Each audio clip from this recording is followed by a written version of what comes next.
শত শত বাস, গাড়ি আর মানুষের ঢল, হাতে ফিলিস্তিন, আলজেরিয়া, তিউনিসিয়া আর লিবিয়ার পতাকা। অবরুদ্ধ গাজা উপত্যকায় দখলদার ইসরায়েলের আরোপ করা অবরোধ ভাঙতে সড়ক পথে গাজার দিকে রওনা দিয়েছেন শত শত অধিকার কর্মী। পথযাত্রীদের স্লোগানে মুখরিত পথঘাট। তারা তিউনিসিয়ার রাজধানী তিউনিস থেকে রওনা দিয়ে লিবিয়ার রাজধানী ত্রিপোলিতে পৌঁছে গেছেন। এখন তারা লিবিয়া হয়ে মিশরে যাওয়ার চেষ্টা করবেন, সেখান থেকে যাবেন গাজা সীমান্তবর্তী রাফা ক্রসিংয়ে। এই পথযাত্রায় আলজেরিয়া, মৌরিতানিয়া, মরক্কো এবং লিবিয়ার 1500 জনের বেশি অধিকার কর্মী আছেন। এই সংখ্যা আরো বাড়তে পারে বলে ধারণা করা হচ্ছে।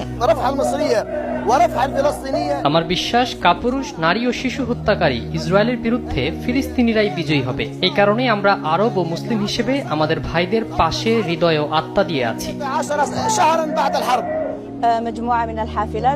বিশ্বের সব স্বাধীন মানুষকে আমি আহ্বান জানাই, স্থল, নৌ, আকাশপথে এসে গাজায় পৌঁছান। জুলুম আর ভয় দেখিয়ে আমাদের থামানো যাবে না।